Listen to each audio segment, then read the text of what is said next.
Hello, I am SquidofLove. Welcome back. Exploration in No Man's Sky is going to be one of the most fascinating experiences we ever had in a game, jumping from one planet to another, trying to discover their secrets. But what exactly do we know about these planets? Let's go ahead now and talk about all the information, all the info we have about the planets of No Man's Sky. With almost an infinite number of planets being procedurally generated, it will be nearly impossible to find two that are identical. Every planet that we will be visiting will look and feel unique to explore, but that doesn't mean that every system will have planets for us to explore. Systems can have up to a dozen planets, but also can have none at all. In No Man's Sky there are going to be many types of stars, some that exist, some that don't exist, and the planet generation will be affected by these types of stars. Planets will also have different features depending on their distance from their system sun. How far or close is a planet to its system star will determine not only the materials we can find on that planet, but also its climate and its temperature. Planets that are too far from the sun are going to be frozen, planets that are too close to the sun are going to be obviously hot. And this will determine how we can survive on the surface of these planets, what kind of upgrades we will need to have on our suit in order to remain ahead. Of course, a planet being cold and hot is not going to be the only environmental danger for us on a planet. There will be planets that are radioactive, there will be planets that will have toxic rain, and we will have to prepare ourselves in order to walk on the surface, survive, and find the materials we were looking for. After a while, we will know what kind of patterns planets follow. We will know that depending on the distance of the planet, we will find a certain material, and this will make our life easier. If we need to find that certain material, we will start looking for the planet that is at the right distance from the system star. There will be one prevalent material on every planet, and there will also be possibilities for other resources in smaller numbers. These materials, the existence of these certain materials will determine also the color of the atmosphere, how the planet looks. It will be very interesting, fascinating to find planets with different biomes, weather types, temperature, different materials, and of course climate. It will be unique to explore them and discover all their secrets.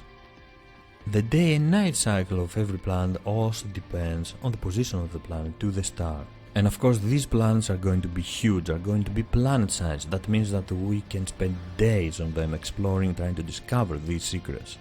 Also, the moons of the planets will be big, not as big as the planets obviously, but big enough to keep us occupied for hours.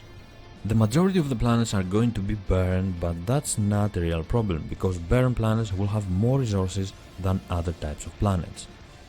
Resources and materials are not going to be the only stuff we can find on a planet though. On its surface or underground, there will be animals, there will be plants, new species waiting for us to discover them and name them if we are the first to discover them, alien races that we can communicate with them, and of course buildings, trading outposts or buildings built by other races, alien races, and will represent its factions, unique culture and characteristics.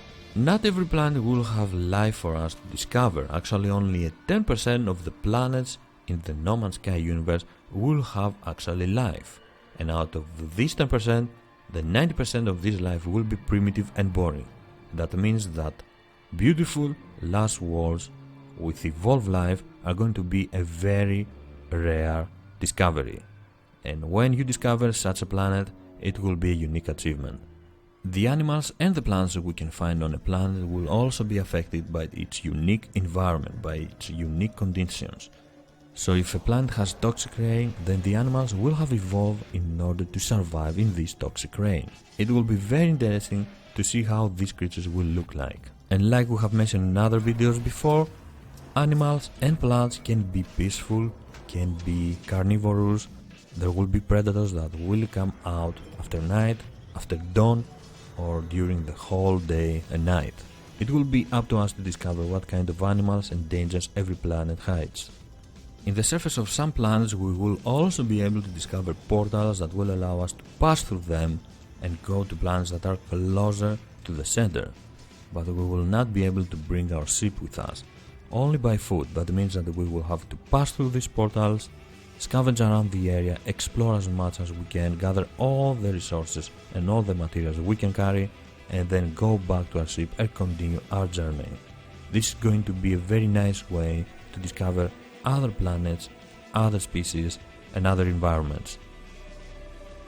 We have mentioned already that planets are not going to be the same one to each other, but they will also start becoming more weird and more dangerous as we get closer to the center. That's not only for the planets but also for the life on these planets.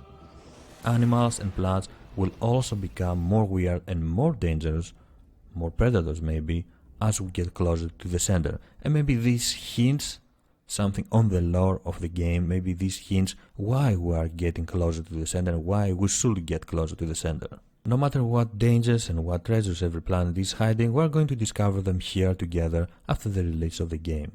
Thank you for joining me, I am SquidofLove, and I will see you next time. Bye.